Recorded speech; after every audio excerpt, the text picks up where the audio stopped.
Good morning and good afternoon, everyone. This is Rolf Krause from eDynamic. Today, we're going to discuss the first in a series of webinars around SaaS, what I call the new revenue imperative. The reality is, over the last year or two, I've written various blogs and developed various webinars in and around the whole notion of demand generation that most of us as modern marketers know very well. Classically, we're thinking about client or customer acquisition activities to get us to that initial sale. But with the advent and the kind of emergence of the subscription-based models as we see with SaaS, we've got a new way of thinking about marketing and our role as marketers in the organizations that have SaaS-based models. So in this series, we're going to kind of walk through an examination of not only SaaS and kind of the mechanisms and levers that we have at our disposal as marketers to influence or even control the outcome of the business, but also what are some of the strategic and tactical aspects that we as marketers have that we can apply to these levers. What actually can make a difference based on some of the best practices that are emerging and some of the benchmarks that are out there. And then also, I'd love to get some feedback from you folks as to what some of the things are that you folks are doing, and I'd love to be able to incorporate them in some of the future webinars that we have. So let's get going with today's webinar. And this really is one in which we kind of begin the conversation, if you will, around SaaS and around what I refer to as the revenue imperative. You know, there's a lot of statistics that are coming to the fore at the moment. One of them that caught my attention by IDC was around, you know, just the growth of SaaS and the impact it has in the software market.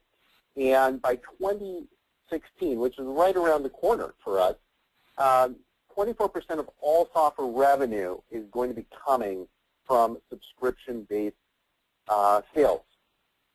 Right now, we're looking at close to 4.9% as of 2011, with over 24% of that coming to us by 2016. You know, and that growth, as we think about it, can only continue as more and more people are moving to the cloud, as SaaS as a business model becomes adopted, and the comfort level that people have with the notion of the cloud in among all industries just becomes a standard way of us doing business. And with that thought behind it in the growth, you know, if we just look at where growth is this year, at 2013, looking back at this last year, 17% of all growth came through subscription-based models. Not premise-based, not based on the standard licensing model, but that growth that companies had came through the subscription-based model. So how does that change our overall thinking as an organization? And really it does apply systemically to all parts of the organization, not just marketing. And one of the areas, of course, is accounting. And accounting, in terms of how we recognize revenue, how we think of it as it kind of drops to our ledgers, if you will make a difference also in terms of how we market, because it's not about just that one-time sale that we look toward from a quarterly perspective, making sure the salespeople have the lead, close the business for the quarter, but really one in which we have to close the business and then continue to engage that customer so they stay with us. And so when we think about this, if 24% of our revenue comes from this new way of thinking about our revenue stream, clearly there's got to be a different way of thinking about it from a marketing perspective as well. You know, classically, over the last several years, you know, many models have been developed. One of those that we find very common, one that we use with our customers, is this notion of the buying cycle. You know, really looking at it from a customer's perspective, how does a customer perceive their kind of journey through buying of a product or a service. You know, awareness, search, evaluation, finally the commitment to your brand. Then they begin to realize the value around it, and then advocacy. Well, we see this general buying cycle changing significantly as we move to more of a SaaS-based model. When we begin to look at it, no longer do we just have that one sale and that occasional upsell or renewal of license revenue that might come later, but we actually have this notion of ongoing sales events in which we have to engage that person and get them to commit to our brand that first time, but also continue that engagement to our brand, not just for an upsell opportunity, but just to get them to stay with us, for them to recognize that being with our company has value versus the competitor. So this really changes our vision in terms of, you know, eDynamic is now kind of recommending our customers and our clients to look at things, and also our guidance that we give our customers around the notion of a SaaS-based world and how we think about our role as marketers within that world. So looking at it from a traditional perspective, if we're looking to drive revenue to that one sales event, you know, we're very much focused on customer acquisition. And I would say for the majority of customers, if we go back to some of the webinars that I just did this last year, lead flow and acquisition really are some of the highest priorities of most high-tech firms, particular software companies, often having a field sales force or an inside sales team that's helping drive the sales activities around their products. And with that, you have various supporting activities that the marketer has to engage with, making sure that we've got this pre-sales demand generation activity that's occurring across a multi-channel environment, typically using a marketing automation tool, your website, obviously somewhere in the background you've got your CRM, and any number of other tools that you may have at your disposal that align with your market, social, community, etc. Various pre-sales engagement that you begin to engage with them along the way, and then also various sales enablement tools as we think about lead management and scoring and so on, that gets us to the point where it becomes actionable for our sales team. As we now begin to think about things that are familiar to us and things that lead us to that big sale, we kind of take another look at this equation and think about the SaaS model in which not only are we trying to get that initial sale, but we're looking to create value over a period of time. So really around customer value creation. And here we need to look at more activities that the marketer needs to be engaged with. One is in supporting various customer journeys along the way. Support, for example, becomes a critical component in delighting the customer when they're engaged with us. Not only is it important if you're selling on-premise software, people become upset, angry if they don't get what they need within a timely manner. But, you know, once you've got a 5-year contract with a firm or a 4-year contract or something of length, it's a lot more difficult to move. Given the fact that many SaaS-based models are monthly, quarterly, or maybe annually, the opportunity for people to move becomes much easier. So keeping them engaged, providing a delightful support experience, and continuing that demand generation after that initial sell becomes important. We're always looking for opportunities to upsell them, to grow the user base maybe within their organization. And so there's a continued after-sale demand generation opportunity for us. So as we begin to think about this, we're really broadening our marketing activity. We're not saying that that initial customer acquisition activity is going away. By no means. It is still there as strongly as it was before. But now we begin to think about growing the customer value in the lifetime value of that customer. So a different measure of our success And it's also looked at different ways for us to put influence that customer to get that value created. So as we think about moving forward through this SaaS model, we see this as a combination of acquiring the customer and then retaining them and creating value over a period of their lifetime. And lifetime customer value is one of the areas that we spend a lot of time on with our clients, and getting them to think about how we can optimize for lifetime value rather than just focusing on the acquisition activity. So we know how to acquire customers. We've been through all the blogs and the webinars before, whether it's for marketing automation vendors or we work with a company like Serious Decisions that helps us through our funnel models and so on. That becomes table stakes for us at this point. So now we need to focus our attention and we need to learn about what it takes to create value over the long term and how marketers now begin to focus on that as much, if not more, than they do on the acquisition side. And how we measure that is really across that lifetime of that customer. So let's take a closer look at lifetime customer value. So when we think about customer lifetime value, there's a lot of formulas out there. Some of them can get fairly complex. Any variables in there that may be unique to your specific market or your domain.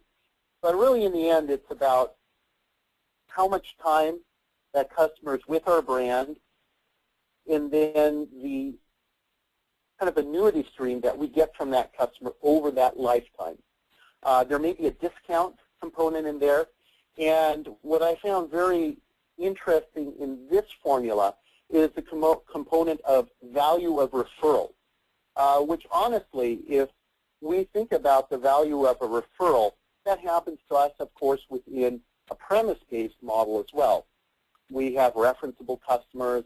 Customer wonders who else we do business with in perhaps a certain vertical market or domain, and then we've got these folks in the background that happen to be champions for us. Well, in a SaaS-based model, we may not have that list of referenceable customers that we necessarily can turn to, especially if we're more in the smaller or mid-sized market.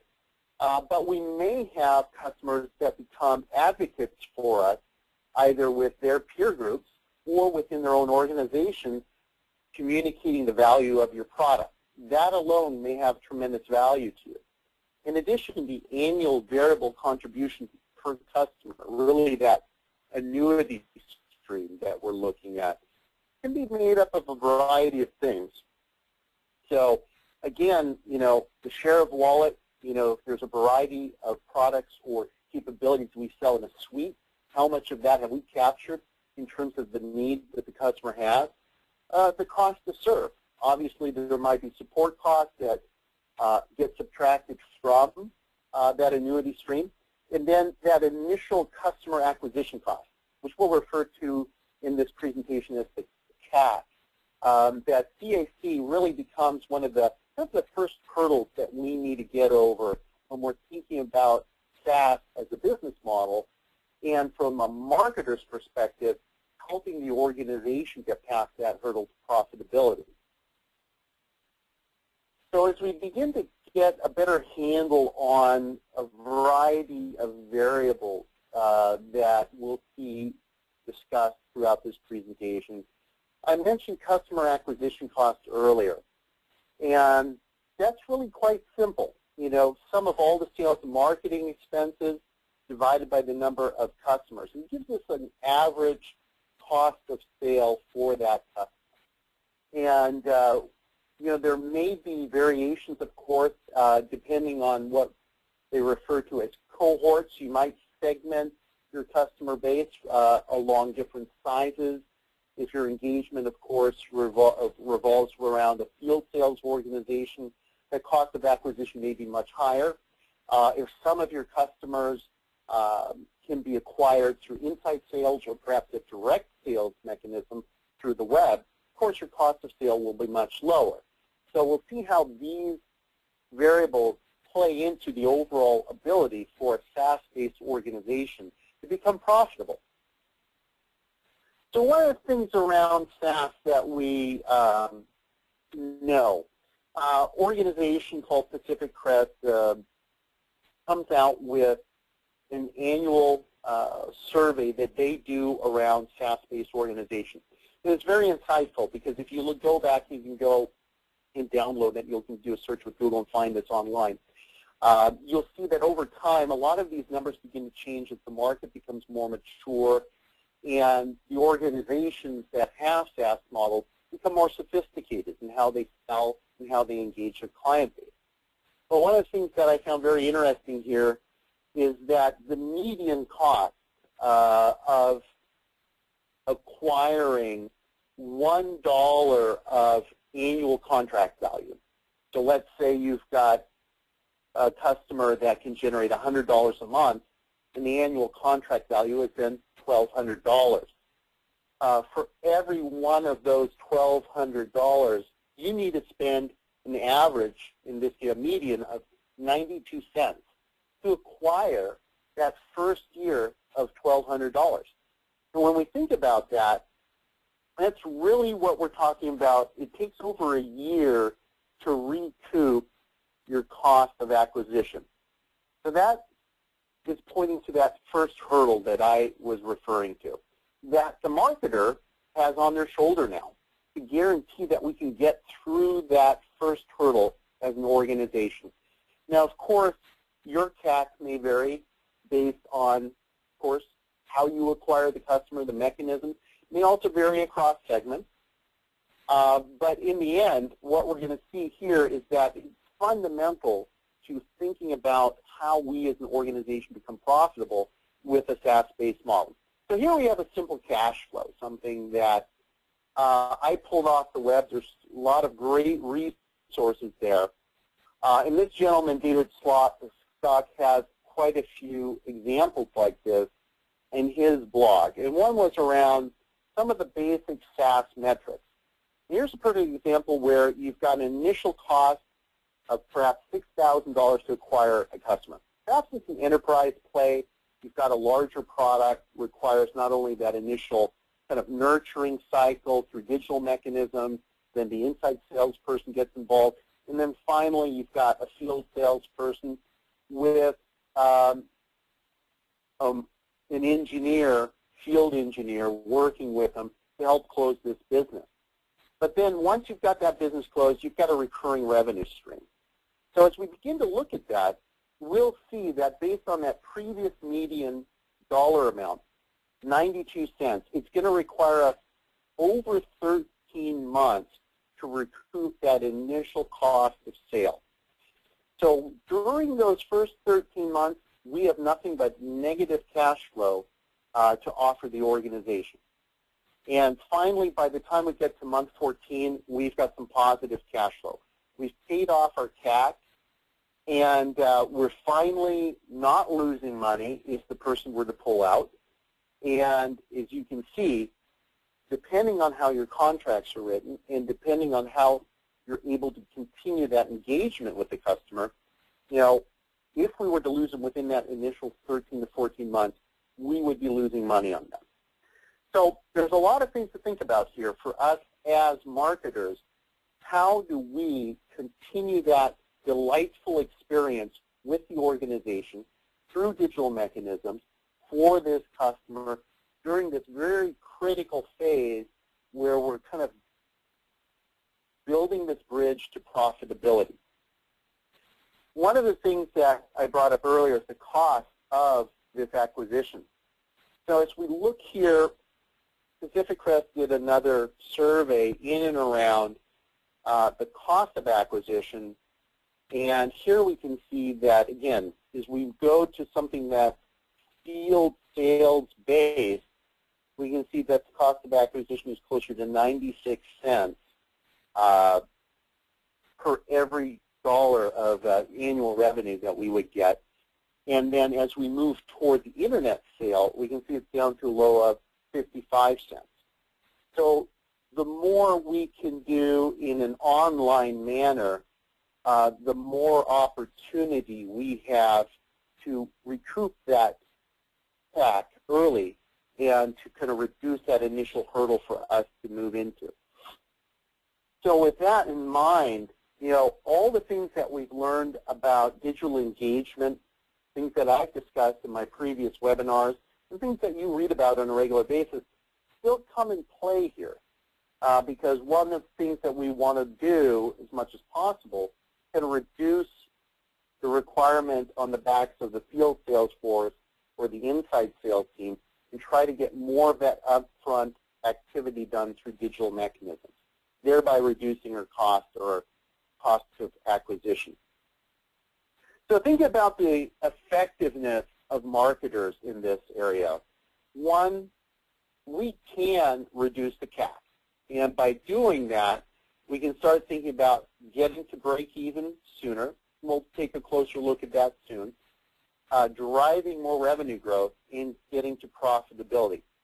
The other part is, of course, keeping that engagement going by increasing the duration, that lifetime of the customer. The longer we have a relationship with the customer, the more revenue stream we have acquired from them. And we were able to amortize the cost of the CAC over a greater period of time. So by being able to break through, for instance, that 14-month barrier, we're able to get to break even. We're also able to increase kind of the growing monthly recurring revenue. And then the profitability per lifetime of customer increases as well. And we're able to amortize all our costs over that longer period of time. And we can see how that comes to play in kind of this very simple graph. If we can shorten the CAC,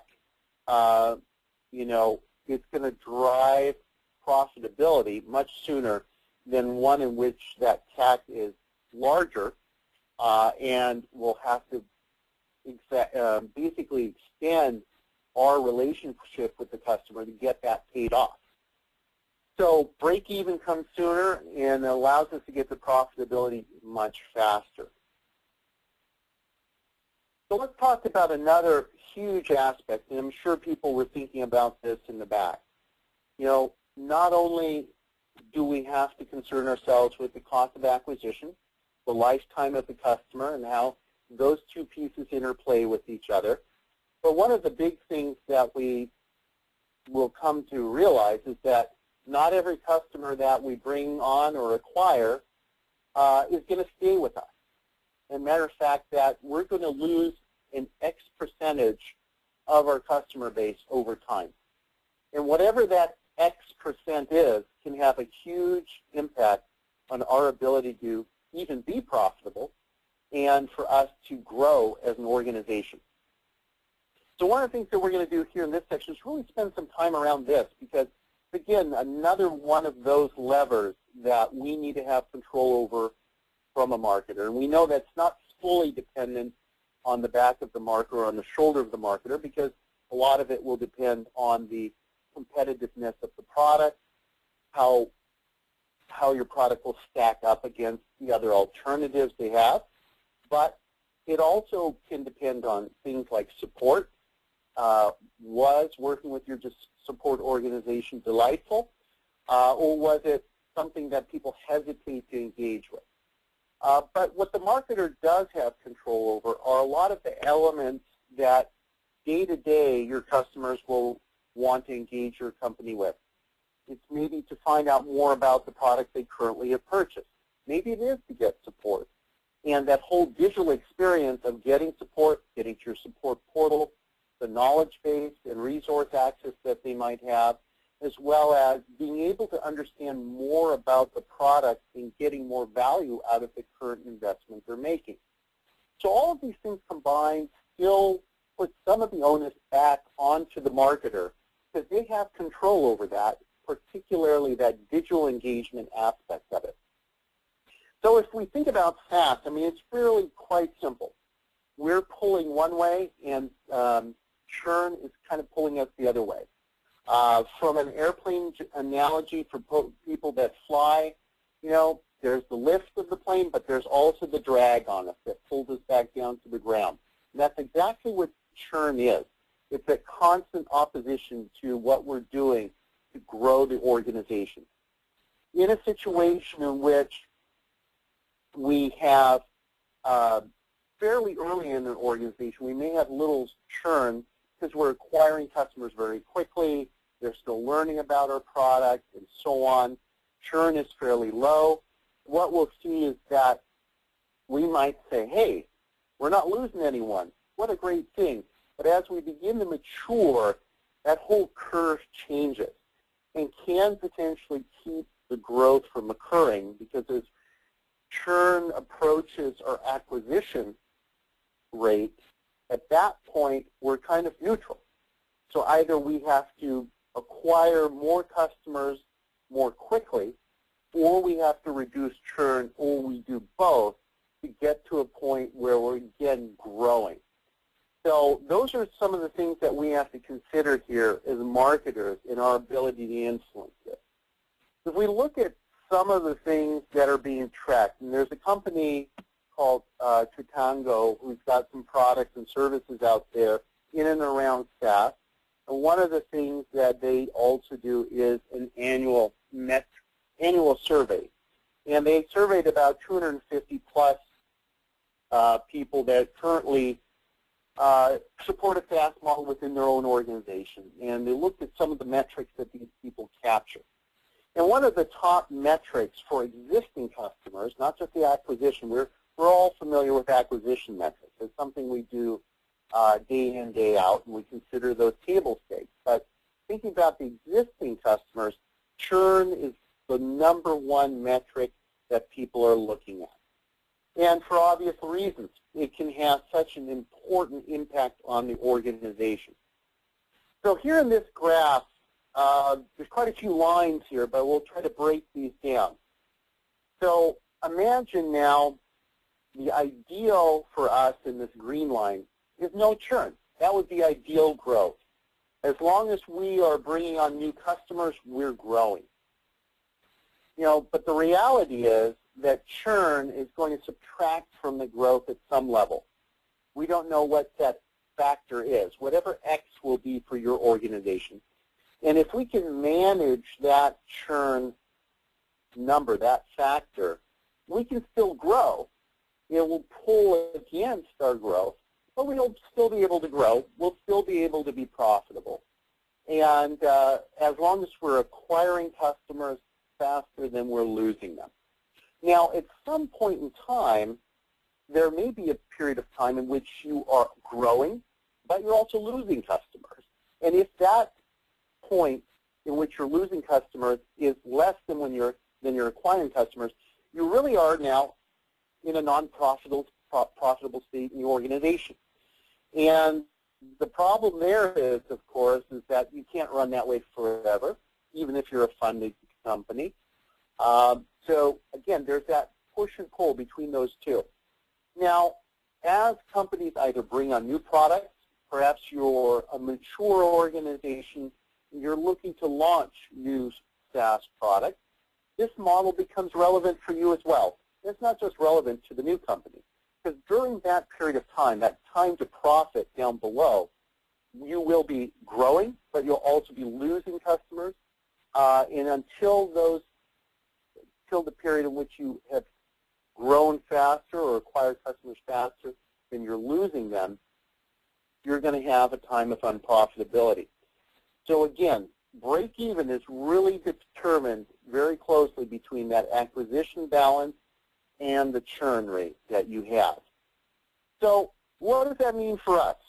If churn is so dangerous to the organization, but what? Well, in this case, Succe had another metric that they were looking at. That was around executive priorities and funding. And it was very interesting that the majority of the executive and priorities were still around the acquisition of customers. It wasn't around renewals. It wasn't around upsell or cross-sell, but the acquisition of customers. So there's a real problem here if the executive and kind of C-level alignment as to the importance of acquisition rate versus churn rate is not clear to them. You may not get the funding you need. You may not get the support you need around some of the areas that really do impact the bottom line and the top line of a SaaS-based business. So these are things that you really should have an awareness of as you start speaking to leadership about some of the concerns in this business model. We begin to take a look around growth versus churn.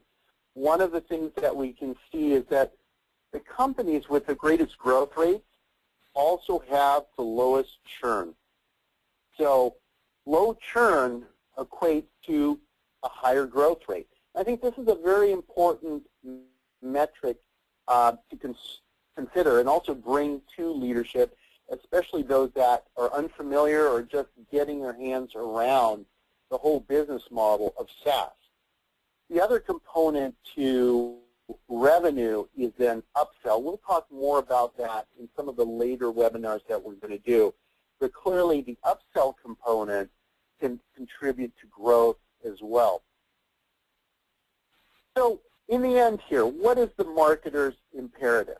We spent some time talking about the new approach to revenue through SaaS. We talked about lifetime customer value. We also talked about customer acquisition costs in there. And we talked about churn. So in the end, what is this imperative that we speak of? Well, again, we've got that model that we've started with, and many of us have grown up around this model. We take this process and this approach for granted around the buying cycle. We read about it every day, whether it's Serious Decisions or Eloqua or someone else has come up with information about this as we get into details. But the reality is a lot of our focus as marketers is really around these initial 3 stages. And getting us to that big sale and making sure we're driving the lead flow to the right people within the organization, getting the lead scoring, doing the nurturing, and all those good things that we've learned about, that we now consider as table stakes, by the way. We think our job typically is done. At least the majority of our job as marketers from a demand generation and acquisition perspective. The reality is we've just gotten going. And in the new model, we're going to think about the sale, but really it's the continued selling effort that we need to now be engaged with. Those incremental sales on a monthly basis only come once we've got that commitment, but we also keep that engagement. We've got that commitment to the brand, basically on a monthly basis, a quarterly basis, whatever your revenue cadence is, we need to keep that in mind, because maintaining that delightful experience for the customer through support experiences, through resources, and the overall digital cross-channel experience that they have really can affect their perception of your brand in and around the product that they're using. So these are the things that we want to take more time to dig into and begin to think about the levers that we have as marketers that can control the numbers.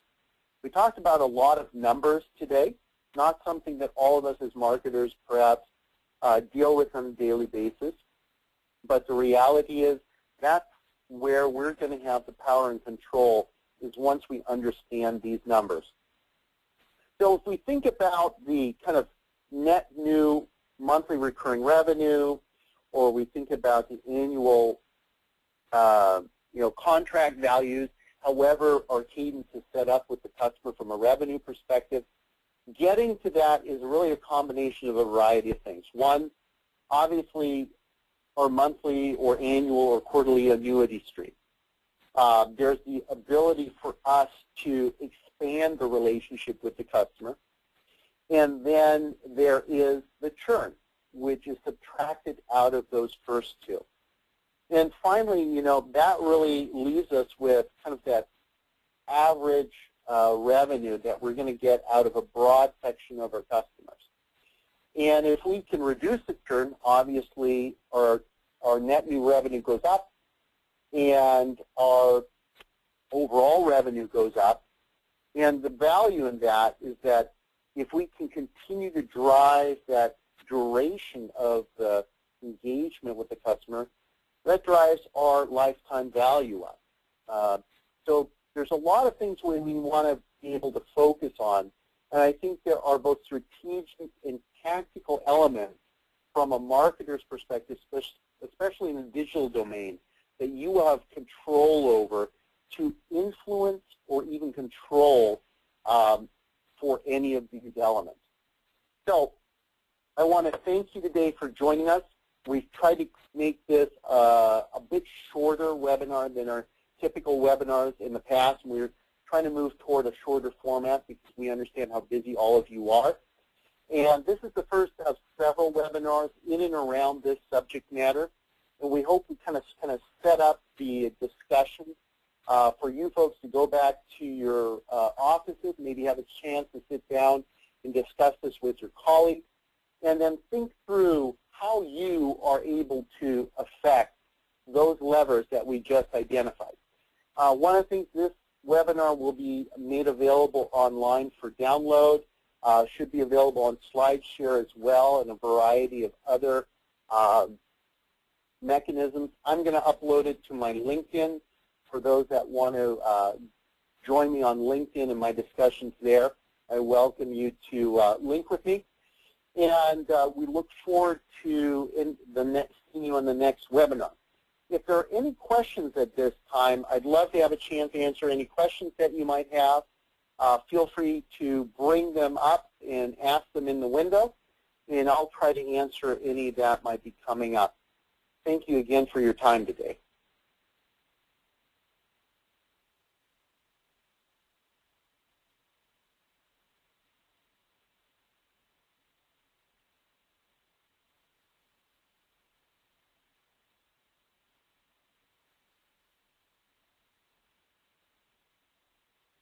Doesn't look like we're getting any questions at this point.